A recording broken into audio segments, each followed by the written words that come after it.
사랑하는 여러분, 제가 오늘은 좀 다르죠? 네, 강대상에 뭘 올려놨는데요. 네, 제가 이 PPT가 안 보여가지고, 네, PPT 보려고 노트북을 좀 켰습니다.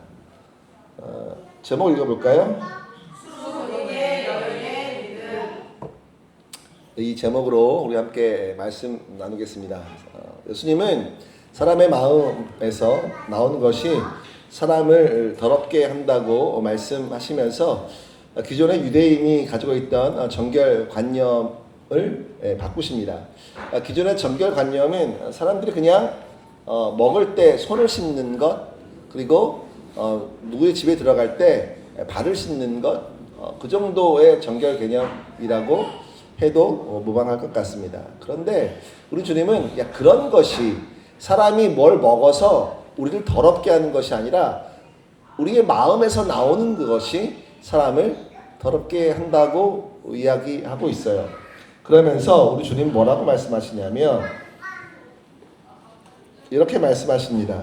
21절 함께 다시 한번 읽어볼까요? 속에서 그 사람의 마음에서 나오는 것은 악한 생각, 곧 음란과 도둑질과 살인과 간음과 탐욕과 악독과 속임과 음탕과 질투와 비방과 교만과 우매함이니. 제가 이 말씀 준비하면서 내 마음 안에서 뭐가 나오나라고 생각했는데요. 제가 정직하게 이야기하면 저는 담배 연기를 진짜 싫어합니다. 여러분이 생각하시는 것 그 이상으로 저는 싫어해요. 진짜 싫어하거든요. 그런데 제 교회에서 이렇게 나가다 보면 우리 박형민 사님도 아시겠지만 그 경기 부동산 그 라인에서 사람들이 담배를 피우면 바람이 이 교회 쪽으로 불어옵니다. 그러면 거기 걸어가는 약 150m 그 언덕을 넘어가는 데까지 한 150m 이상 200m까지는 안 되는 것 같은데 거기서 가끔 이렇게 바람을 타고 오는 이 담배 연기를 타고 맞게 되면 제가 교회에서 아무리 기분이 좋았다고 할지라도 그 순간 제 생각이 굉장히 날카로워집니다. 그래서 제가 정직하게 사람에서 마음에서 나오는 마음이 뭐가 있냐면 이 중에 살인이 있어요. 살인이 있어요. 살인. 여러분 살인이라고 하면 뭔가 정말 사람을 죽이는 것으로만 살인 생각하시지만 우리 예수님의 기준은 정말 사람을 죽였을 때가 살인이 아닙니다. 예수님의 기준은 그런 생각 자체를 가진 게 이미 사람을 죽인 겁니다. 이해하셨어요? 그러면 예수님의 기준을 여러분 우리가 너무 높은 것이라고 여겨야 할까요? 아니면 내가 그 기준으로 맞춰가야 한다고 생각해야 될까요? 당연히 후자입니다. 그래서 우리가 아까 이야기할 때 서로 인사할 때 뭐라고 인사했습니까? 우리는 예수님의 사람들입니다 라고 말씀드렸어요. 여기서 우리가 하나 발견해야 될 것은 예수 그리스도의 십자가가 제자들에게 그 십자가를 만나는 그 사건과 그 십자가가 이해되기 전까지는 제자들은 예수님을 도무지 이해하지 못했다고 해도 과언이 아니에요. 그 십자가의 예수님을 진짜 다시 만나기 전에는 예수님을 정말 몰랐다고 해도 맞는 말입니다. 그런데 그 십자가의 예수님을 진짜 만나고 난 이후에 그들은 순교의 자리까지 나간다는 거예요. 여러분 이 사실 곰곰이 생각해 보십시오. 제가 정직하게 고백했던 것처럼 예수님의 말씀이 100번 맞습니다. 우리들의 마음에 나오는 것은 그런 것이에요. 우리들의 마음에 나오는 것은 그런 것이라니까요. 내가 조금 사회적으로 그리고 많이 배우고 나는 조금 선하다고 여기는 것 자체가 예수님의 기준에서는 맞지 않는 얘기예요. 왜냐하면 예수님은 우리는 본질상 진노의 자녀고 마귀의 자식이라고 하셨단 말이에요. 그러면 내가 조금 괜찮은 인격의 소유자라고 생각하는 것 자체가 나는 예수님의 말씀하고는 다른 사람이라고 나를 규정하는 것이라는 이야기예요. 여러분 스스로를 바라보면서 그래 나는 본질상 진노의 자녀고 마귀의 자녀지 라고 하는 나의 마음에서 나오는 걸 보면서 나 정말 나오는 걸 보니까 정말 그거밖에 없구나. 나는 정말 예수님 말씀이 100번 맞아 라고 내가 진짜 동의가 안 된다면, 거기에 내가 동의가 안 된다면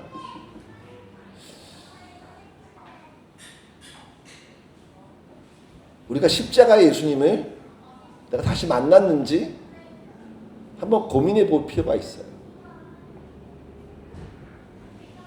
예수님의 말씀에 동의가 안 된다면 나는 십자가 예수님을 만났는가를 한번 고민해 보실 필요가 있어요. 그러면 이렇게 생각하실 수 있어요. 목사님 오늘 좀 세게 말씀하시네. 아니요. 성경이 그렇게 이야기하고 있는 것이기 때문이에요.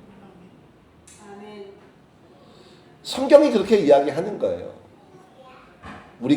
제가 목사라고 하는 타이틀을 가지고 있지만 저도 싫어하는 게 있다고 지금 담배 정말 싫어해요, 저. 그래서 저기서 이렇게 이렇게 형님 할 때마다 정말, 근데 그것은 결국 제 어릴 때의 배경이 따라오긴 하는데, 제가 형제처럼 여기 있는 우리 장동민 목사는 그런 이야기를 할 때마다 그러면 구원을 못 받냐? 아니에요. 구원과는 관계? 흡연한 건 구원과의 관계 있어요, 없어요? 아무 관계 없어요. 아니 흡연하는 게 그게 구원하고 관계 있어요?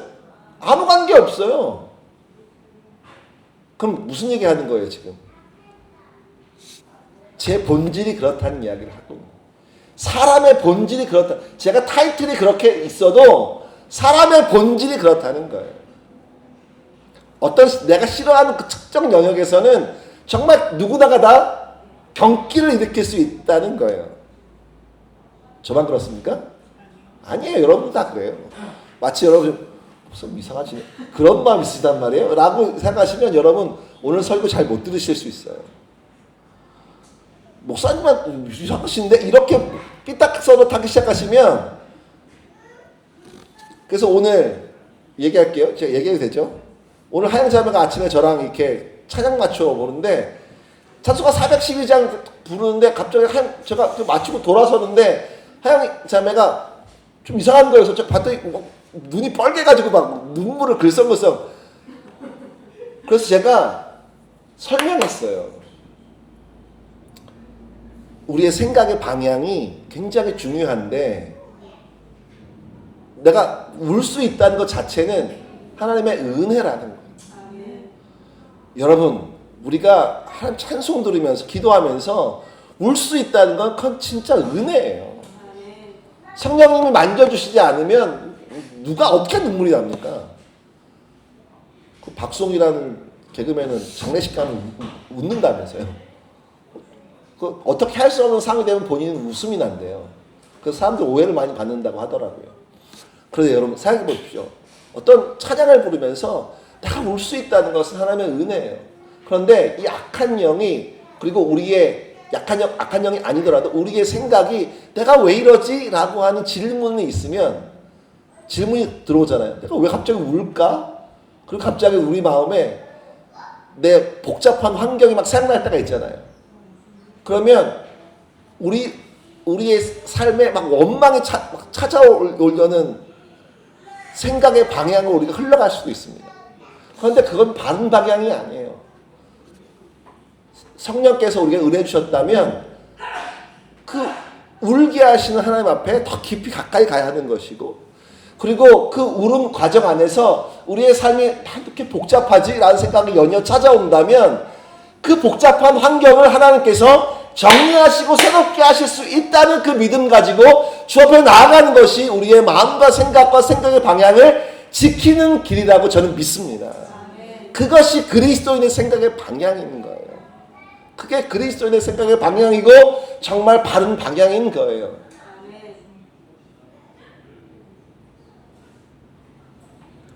우리 마음에 찾아오는 저 사람은 왜 저러지? 라고 느꼈으면 어떡해요? 내가 그 사람을 케어할 수도 있긴 하지만 나도 힘이 없을 때가 있잖아요. 그럼 어떻게 해야 돼요? 그냥 두세요. 괜찮아요. 그냥 두시면 돼요.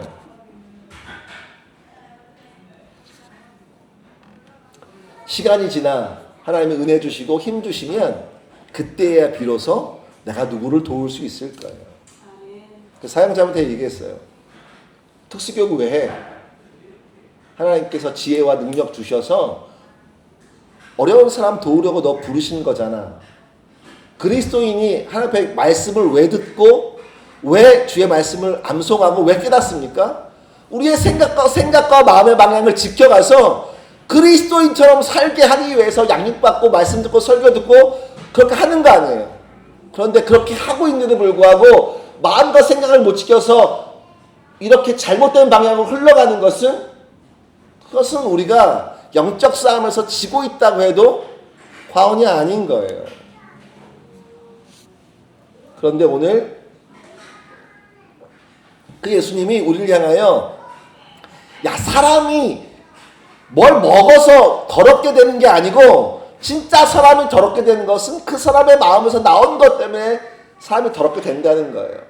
내 마음에 나온 것 때문에 내가 더러워질 수 있고요. 내 마음에 나온 것 때문에 또 다른 내 옆에 있는 사람이 더러워질 수 있습니까? 없습니까? 있어요.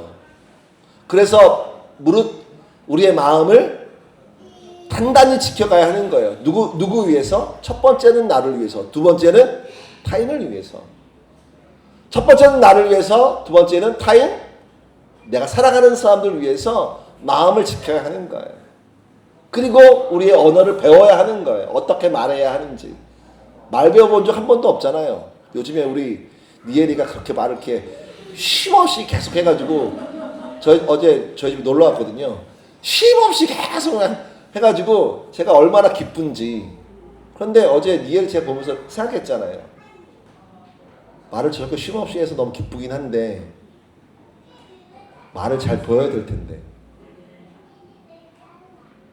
어떤 말을 언제 해야 할지 그리고 어떻게 해야 하는 것이 맞는 것인지. 여러분 그런 거 배워본 적 있으세요? 없잖아요. 말 배워보신 적 있습니까? 그런 적 없어요. 저희는 그냥 사회 살면서 경험상 이게 말 던졌는데 분위기 쎄하거나 누굴 좀 기분 나쁘게 하거나 이러면 그제서야 비려 배운 거예요. 또 배운 사람 있었을까요? 아니요. 나 이렇게 얘기하면 살 건데 뭐 어떡해. 관계없지. 그런 거 안 배우시는 분도 계세요. 그러나 정말 그리스도인으로 믿음의 삶을 살려면 마음을 지켜야 되고요. 말 잘 해야 됩니다. 오늘 바로 이 말씀 뒤에 우리 예수님이 어디로 가시냐면 제목 읽겠습니다. 시작. 수로보니게. 이 수로보니게 여인이 있는 곳으로 가시는데요. 그곳이 어디입니까? PPT 넘겨주시면 갈릴리를 떠나 이방의 경계를 넘어서서 이 두로와 시돈, 이 갈릴리 말고 이방 땅이에요. 이방으로 가셨어요. 어디요? 이방? 이방이 어디요? 네, 이런 게 이방이 아니고 다른 곳, 다른 땅으로 가셨다는 뜻이에요. 웃는 사람, 이 친구가 웃는 것 같죠? 저 친구도 웃었어요. 이방으로 가셨다는 거, 다른 땅으로 가셨어요. 그런데 그 다른 땅으로 왜 가셨을까요? 다음 PPT 보면 예수님께서 이방 지역으로 향하신 이유, 왜 가셨을까요? 이방 땅을 가시면 그 세 가지 이유. 첫 번째는 성경에 나오는 거예요. 숨기 원하셨어요. 이미 바리새인과 서기관과 많은 논쟁 가운데 예수님도 온전한 사람이셨기 때문에 어떻게 해요? 지치실 수 있어요. 예수님 3년 동안 진짜 피곤하신 분이셨어요. 우리 예수님 진짜 여러분 일이 힘듭니까? 사람이 힘듭니까? 사람이 힘들어요. 일도 힘들지만 진짜 힘든 건 사람이에요. 그런데 예수님은 치열하게 그 사람들과 계속 만나셨다는 거예요. 숨기 원하심? 네. 오늘 본문에도 이렇게 나오죠. 24절. 한 집에 들어가 아무도 모르게 하시려 하나. 그건 예수님이 숨어서 좀 쉬고 싶으셨던 거예요. 그런데요. 숨길 수 있어요? 없어요? 없었어요. 예수님이 이방으로 가신 두 번째 이유, 이제 여러분 예수님이 그냥 가셨을까요? 이유가 있어서 가셨을까요? 이유가 있어서. 예수님은 저희처럼 아무 생각 없이 갔다가 얻어 걸리는 분이 아니에요. 우리는 얻어 걸리잖아요. 그래서 속담에도 소가 뒷걸음치다가 쥐를 잡았다고 하지만 예수님은 그냥 얻어 걸리는 분이 아니에요. 이 제자들에게 가르침을 실사화하려고 가시는 거예요. 더럽게 한 게 뭐예요? 사람의 마음에서 나오는 거예요. 이걸 여러분 기억하고 계셔야 돼요. 그리고 제자 교육하려 가시는 거예요. 세 번째 PPT 볼게요. 두 번째 PPT. 그런데 누굴 만나세요? 이제 수로본계 여인을 만나시는 거예요. 그런데 여러분 저 보세요. 수로본계 여인이 갖고 있는 문제가 뭐였습니까? 귀신 들린 딸이 있었다는 거예요. 기간이 언제였는지, 얼마나 고생했는지 알아요, 몰라요? 몰라요. 그런데 이 여인이 왜 나왔어요? 금방이었을까요? 아니요. 저는 이 수로본계 여인이 진짜 딸 때문에 오랫동안 고통받았다고 생각해요. 그래서 예수님이 이 땅에 오셨다는 이 웅성웅성한 소리를 듣자마자 번개같이 달려온 여인이 바로 이 여인이에요. 그런데 예수님이 뭐라고 말씀하시냐면 이렇게 말씀하세요. 27절 읽을게요.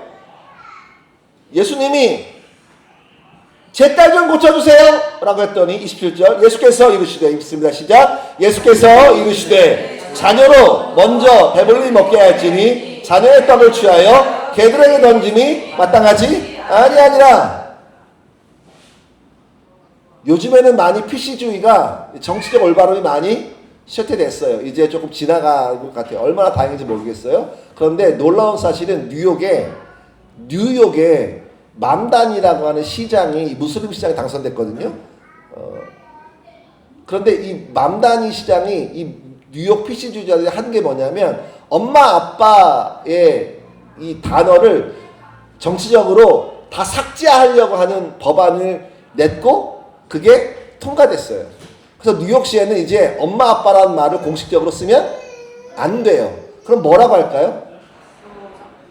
임신할 수 있는 사람, 임신할 수 없는 사람. 이렇게 바뀌었어요. 왜요? 그거 왜 이렇게 바뀌었을까요? 게이, 레즈비언이 정자나 이런 걸 받아가지고 자녀를 낳아요. 그런데요. 그 중에 한 명은 임신할 수가 없잖아요. 그렇잖아요. 그러니까 보통 평균의 이런 가정의 모습과 다르기 때문에 그 사람들을 배려해야 한다는 거예요. 그래서 기존에 있던 우리가 갖고 있는 문화와 제도를 그 사람들이 바꿨어요. 뉴욕시는. 그래서 엄마 아빠가 말을 쓰면 안 돼요. 공식적인 이제 학교에서 그렇게 될 거예요. 뭐라고 한다고 해서 아빠를 임신할 수 없는 사람, 엄마는요. 그렇게 표현하게 될 거예요.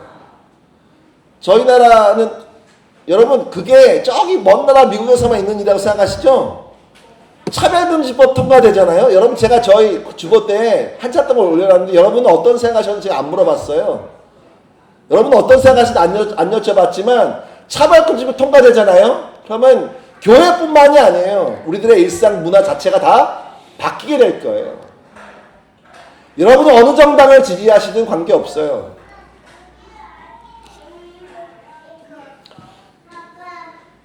제가 이 얘기 왜 했냐면 아니 내 딸 좀 고쳐주세요 라고 이야기하는데 예수님이 뭐래요?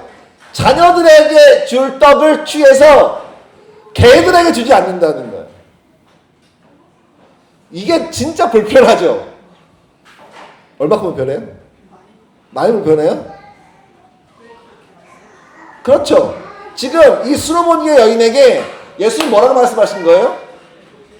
야, 네가 개야 라고 말씀하신 것은 아니지만 실제로 그렇게 그 여인이 들었을 수 있어요. 이건 유대인 남자로서 그냥 하신 말씀이 아니에요. 이거 오해하시면 큰일 나요. 앞에 있는 청년 인상 빡 쓰면서 진짜 엄청 불편하거든요. 이렇게 표현하고 있는데요. 그렇게 이해하시면 예수님의 그 은혜로 가까이 갈 수가 없어요. 다음 PPT 27절에서 가장 중요한 단어는 여기 있죠. 맨 위에 뭐라고 써 있어요? 먼저요. 27절 단어 예수님 뭐라고 말씀하시냐면 자녀로 먼저 배불리 한 거예요. 저 보세요. 여러분, 하나님의 구속의 원리는 어디부터 시작됩니까? 유대인부터 시작해요. 그 다음에 어디로 가요? 이방인에게 가요. 구속사에도 순서가 있습니다. 하나님이 이방을 그냥 버리시는 게 아니에요. 다 구속하실 거예요. 그러나 퍼스트와 세컨드, 첫째와 둘째가 있다는 거예요. 지금 이 이야기를 하시는 거예요. 그런데 예수님이 왜? 그러면 그렇게 말씀하시면 되나요? 그냥 야, 유대인이 먼저야.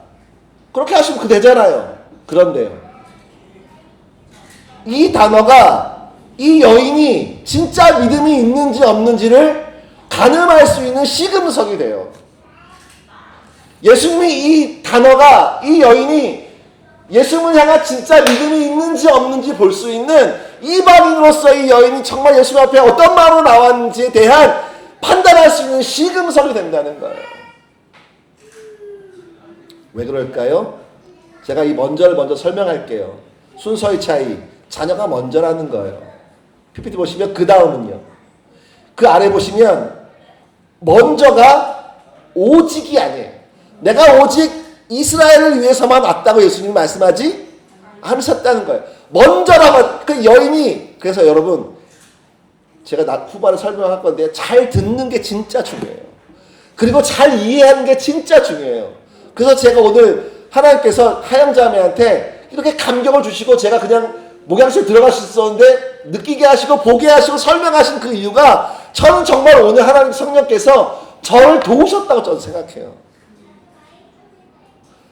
잘 보는 것, 잘 듣는 것, 그리고 잘 캐치하고 이해하는 게 진짜 중요해요. 이 여인이 야, 걔에게 주는 게 마땅하지 않다 라고 생각하고 대충 듣고 걔만 들었으면요.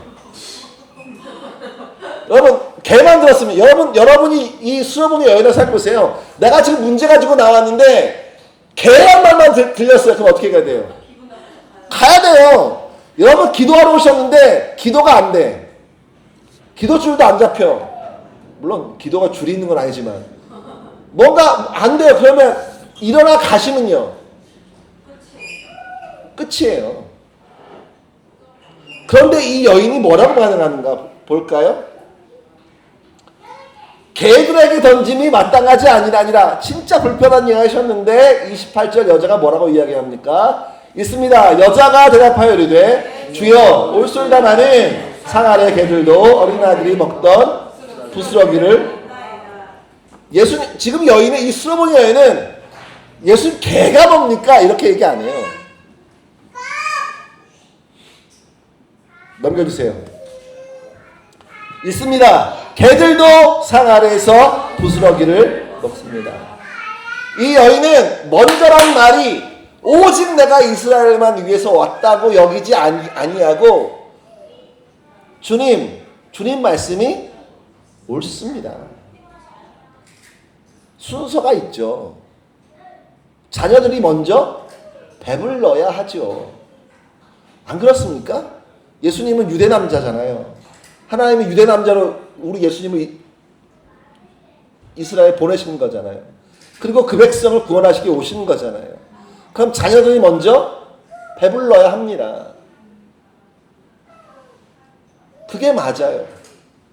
그리고 그 여인을 보시면서 걔들에게 던지는 마땅하지 않다라고 하셨는데 이 여인은 먼저란 말을 이해하고 네, 맞습니다. 하지만 걔들도 자녀들이 먹는 그 떡 부스러기를 먹잖아요.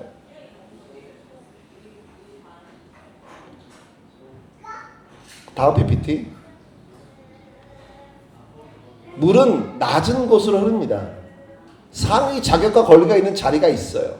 하지만 은혜의 하강은 낮아지는데, 제가 이거 옆에 조그만 단어로 썼는데요. 따라하세요. 안 보이실 거예요. 따라하시죠? 겸비. 우리말로 하면 낮아짐이에요. 그런데 이 낮아짐으로는 이 낮아짐이 이 여인의 그 자세가 표현이 안 되는 거예요. 바짝 엎드려서 어떻게 해요? 하나님의 은혜가 나에게 올 것을 믿고 기다리는 거예요. 그게 겸비예요. 그게 낮아짐이에요. 주의 말씀이 틀렸다고 이야기하지 않아요. 내가 자격이 있잖아요. 아니 하나님의 아들이시죠. 저 이방인이지만 저도 자격이 있잖아요 라고 자기 자격을 이야기하지도 않아요.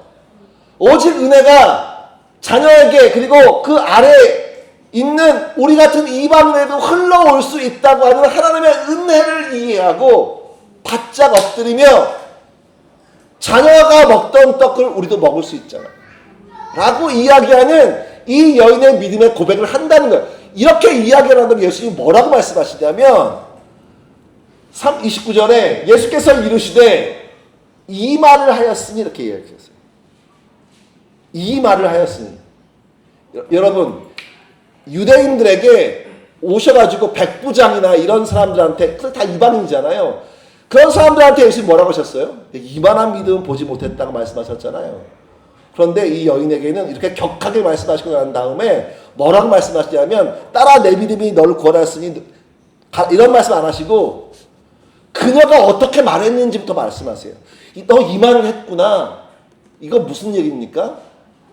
이 여인이 지금 예수님의 말씀을 바로 이해하고 자기의 위치와 자리 그리고 낮아지면 그 겸비로 나도 하나님의 은혜를 받을 수 있는 삶임을 그 은혜가 나한테 흘러올 것을 그 믿는 믿음으로 기다리는 그 여인의 모든 것을 예수님이 아셨다는 거예요. 그리고 이 말을 하였으니 라고 말씀하시면 뭐라고 말씀하십니까? 돌아가라 귀신이 내 딸에서 나갔다고 하십니다. 그 여인이 자신의 상태와 그리고 하나님의 그 은혜가 흘러올 것을 믿는 믿음으로 말하자마자 딸이 구원받은 거예요. 거기서 뻣뻣하게 고개 들고 돌아가지 않고 거기서 뻣뻣하게 예수님 나도 자격 있지 않냐고 자기 자격 주장하지도 않고 나아가는 것이죠. 앞에 제가 뭐 설명했습니까? 설교 초반에 우리들 마음에 더러운 건 나온다고 말씀드렸어요.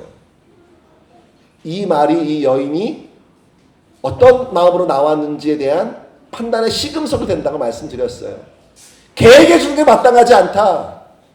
그 여인의 마음에 수많은 파도가 일었겠습니까? 안 일었겠습니까?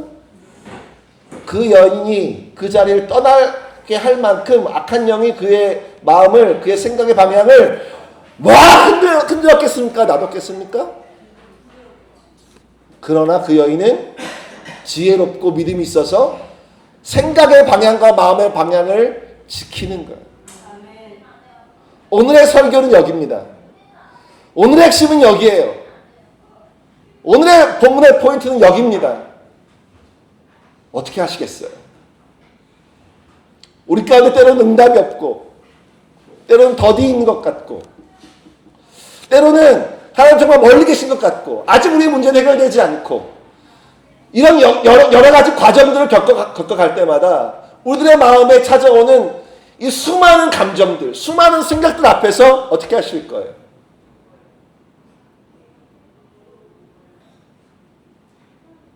은혜는 반드시 하강됩니다. 은혜는 반드시 흘러옵니다. 응답은 반드시 있다는 거예요.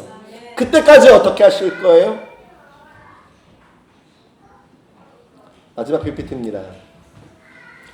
마음을 지켜낸 겸손한, 겸비한 자에게 임하는 은혜. 잠언 3장 34절은 이렇게 이야기해요. 읽겠습니다. 진실로 그는 거만한 자를 비웃으시며 겸손한 자에게 은혜를 베푸시나니. 이 겸손은 겸비예요. 이 수로보니게 같은 여인의 그 자세와 그 마음이라는 거예요. 잠언은 분명히 얘기해요. 진실로 그는, 우리 하나님은 거만한 자를 비우신다는 거예요. 하나님은 심장과 폐부를 아시기 때문에 무슨 마음인지 다 아세요. 우리가 아무리 가면을 써도 그 가면 뒤에 어떤 마음인지 다 아신단 말이에요. 가면 쓰고 와서 주 앞에 구하면 우리 주께서 그 가면의 얼굴대로 응답하실까요? 아니요. 그 가면 뒤에 얼굴에 있는 마음대로 응답하실 거예요. 어떤 마음인지 중요한 거예요. 어떤 생각인지 중요한 거예요.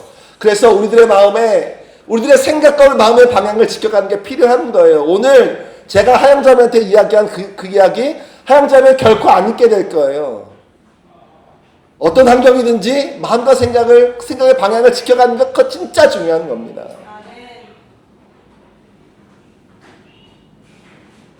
말씀 마무리하려고 해요. 질문으로 마무리하려고 합니다. 어떻게 하시겠어요?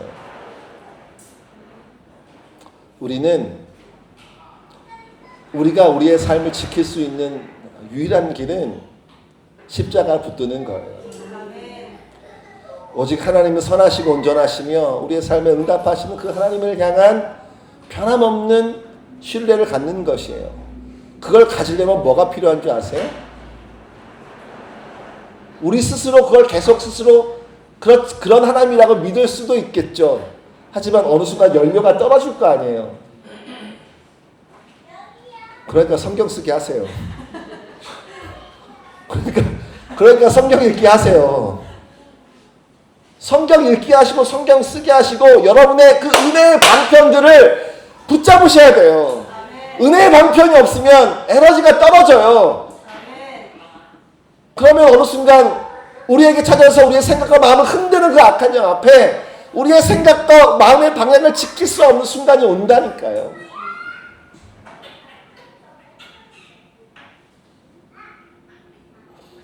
그래서 저는 제 성경 여기 하나, 제가 읽는 성경 하나 있거든요. 그래서 그 성경을 하나 더 사기로 결정했어요. 집에 놔두려고요. 제가 그것 때문에 좀 고민했거든요. 왜 고민했을까요? 돈 아까워가지고.